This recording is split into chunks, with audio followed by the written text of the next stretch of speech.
And welcome to my bathroom. You're currently standing in the shower because there's not that much room in here, and I'm about ready to test my soaps. Now my Castile soap I did more than 2 months ago, and the instructions and all the bits and pieces I've read about Castile soap suggest that you need a decent amount of time for that to cure and finish. So here's hoping it's done. And the other two were done within a couple of weeks, so they've all had about 6 weeks or thereabouts to sit and cure. What I've got here is a set of pH testing papers.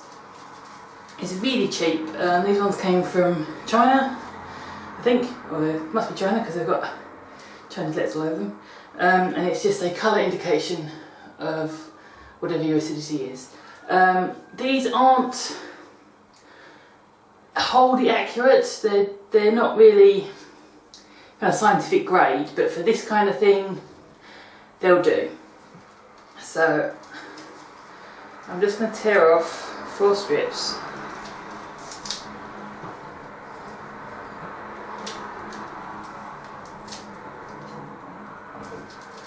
And I'm going to test each one of these in turn. Then I'll get onto the packing of them later on. So, stick a towel over my knees so I can dry my hands in between.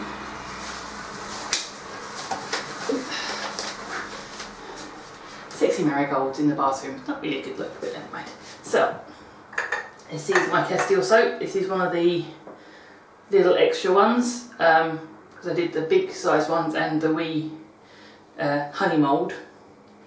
So I'm just going to cold water, I think.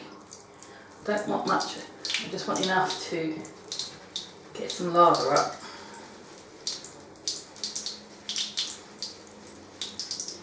Oh, this lathers like a rock. Okay. Don't be a wimp. Okay. So I'll do it big. I like that. So got a decent amount of lather of this.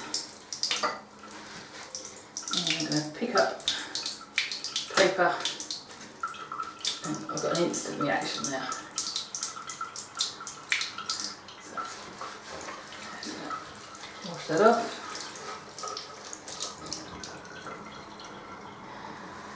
So, this is going to be a repeated process, but as with the actual making of the soaps, I'm going to go through each one anyway. So I make that about 8 or 9. Yeah, somewhere in the middle there.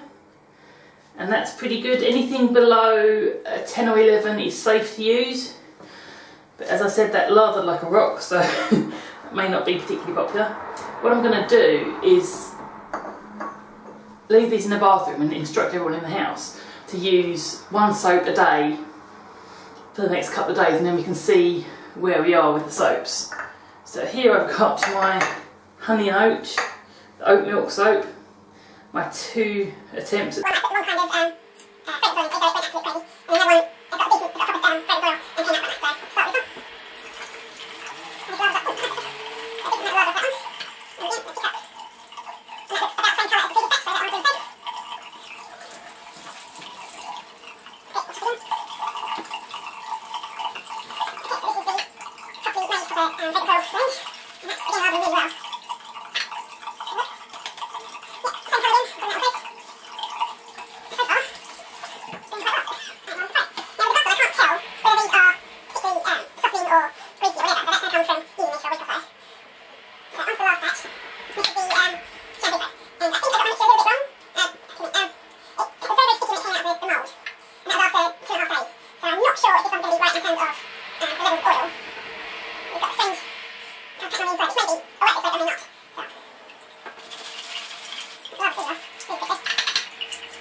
down to use over which ones are preferred.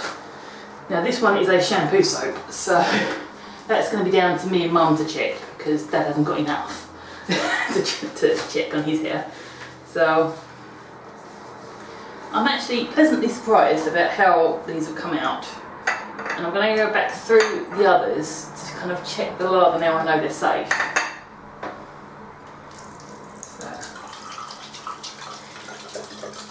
And this one, being Castile, is very hard. There is some lather, not a lot of lather, and it doesn't feel oily, not too oily anyway. In fact, it feels a little bit non-oily, really.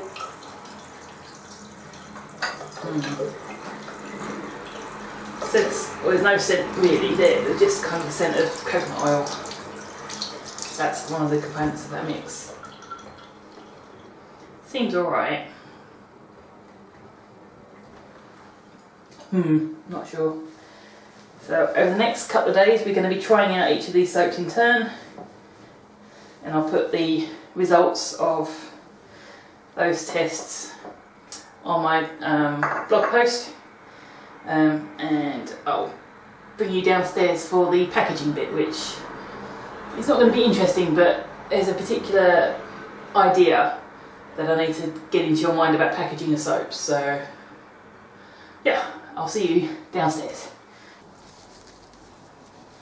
So as I said, I'm wrapping these in this kind of fabric because it's open weave and because it will allow the soap to continue to breathe and lose any water it needs to lose. And one would have thought after somewhere between 2 months and 6 weeks these should be dry enough, but if they're not, then that will certainly help. Come on. Definitely need to learn how to tie some better bows.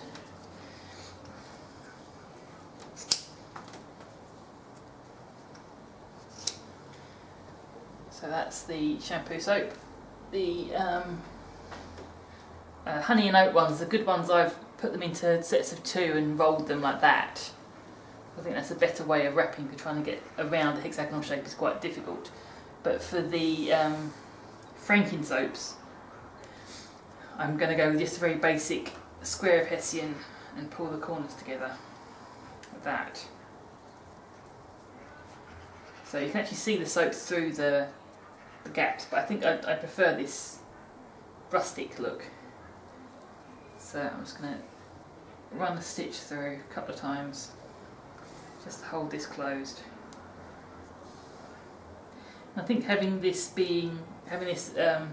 as a super rustic wrap, it definitely does say this one's a bit more rustic than the rest.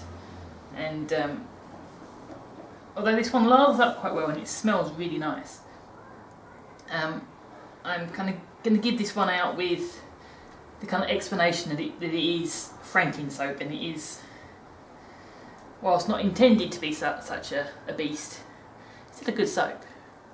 So this is the end of my first foray into soap making, and